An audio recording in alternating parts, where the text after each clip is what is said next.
Despite the fact that over the last almost 3 weeks, I was daily driving the Galaxy Z Fold 6 completely case and skin free, now that I have my Z Fold 7, I think I am probably going to go with some sort of a case. But with a device that is this thin and this light, the last thing you're going to catch me doing is putting on some giant thick case. Because of that, I have chosen these 4 options. These are what I have right now. I should be getting a case from Pitaka and a case from Benks as well. B-E-N-K-S, Benks, I guess that's how you would pronounce that. But for now, this is what I have, and I got to put something on it. So we're going to talk about what I have in front of me right now. Let's start off with definitely, the most expensive case of the bunch. This is from Thinborne. You know this brand. I've talked about them many, many times. This is the case that's actually on my S25 Ultra that's filming right now. It is a really solid case. If you look at it, what this is, it's basically like military grade aramid fiber. Very, very tight weave.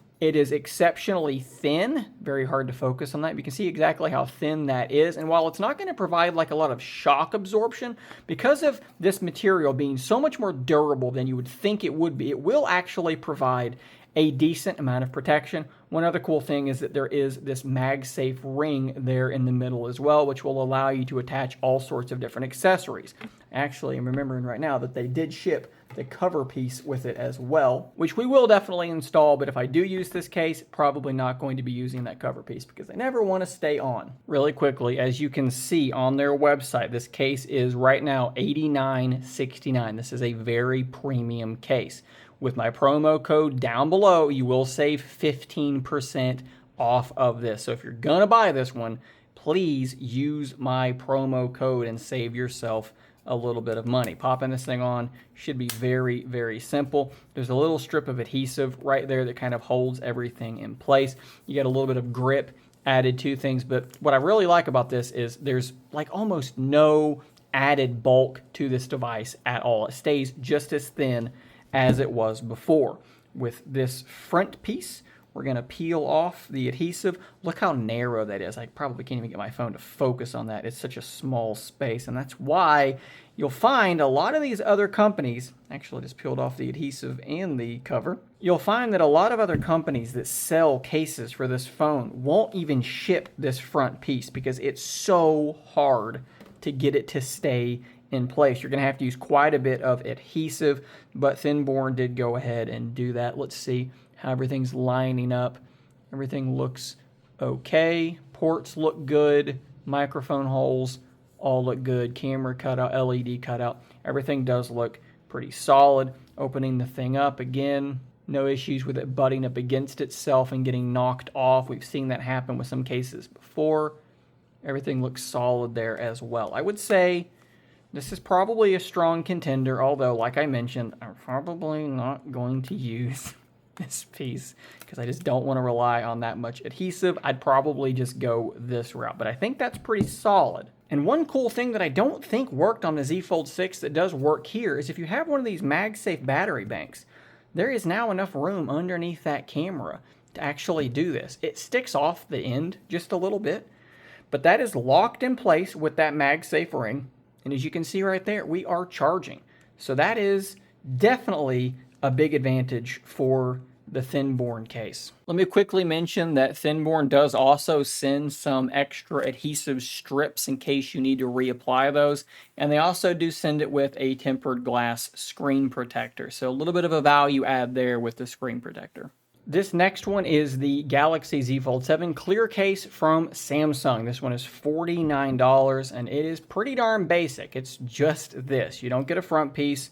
This is all you're going to get from it. But the cool thing is it should protect the device relatively well, and it's going to allow that nice, beautiful blue color to shine through. Popping that on felt very, very easy. It's definitely picking up fingerprints very, very quickly and static and so forth as well. Every little bit of dust is attracted to it.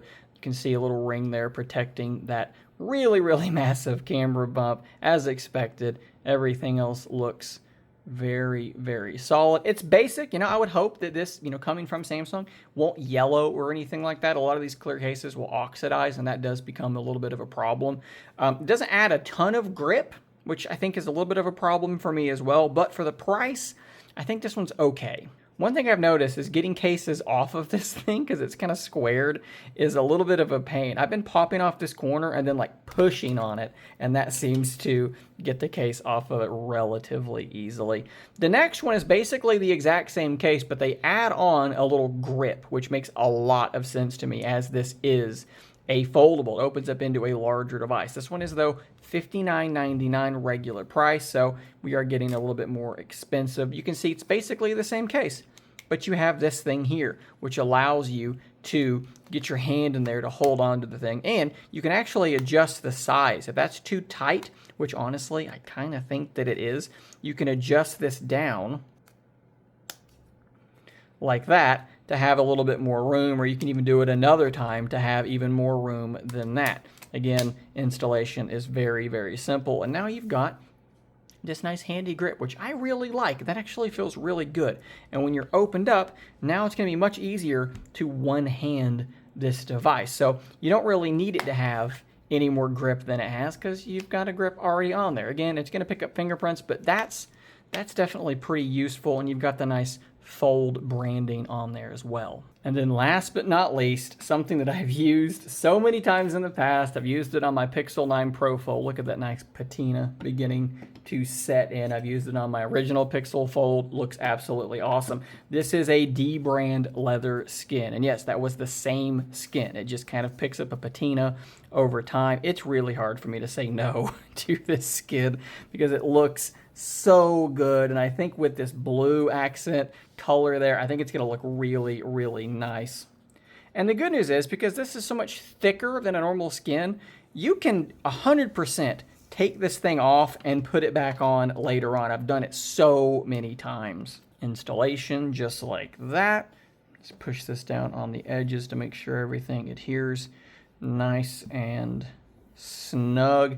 Instantly, that leather smell is beginning to come through. It's real leather, guys.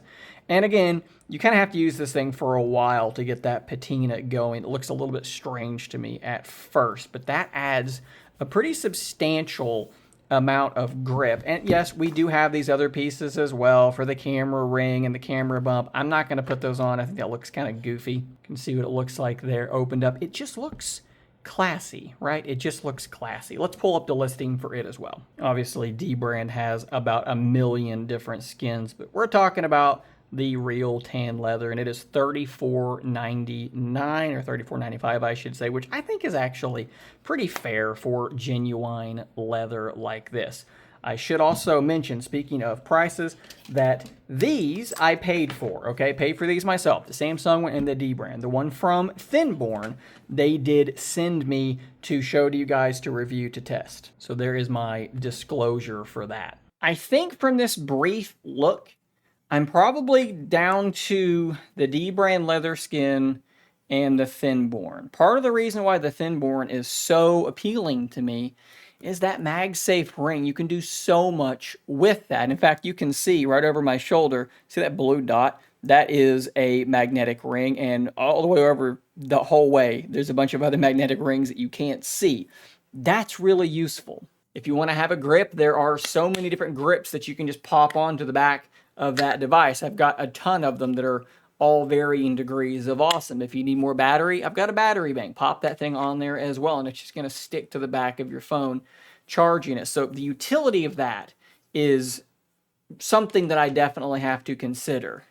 Man, am I a sucker for that real Dbrand leather skin. I'm always drawn back towards that. So I'm going to have to put more time into thinking about this and deciding. These are both pretty solid options. It's just the fingerprints are going to really drive me crazy, and I probably should have known that going in, but I brought them to you anyways.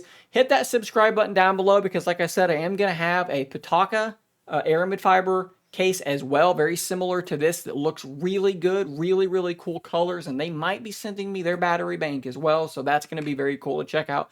And then, like I said, the one from Banks as well should be coming my way. I feel like I'm like 100% saying their name wrong, but they apparently are sending me something to take a look at as well. Let me know in the comments down below if you have found a particular case that works really well for you. If you want to drop a link down there for other people to check that out, feel free to do that as well, guys. Thanks for watching. Subscribe for more content like this, and until next time, stay nerdy, my friends.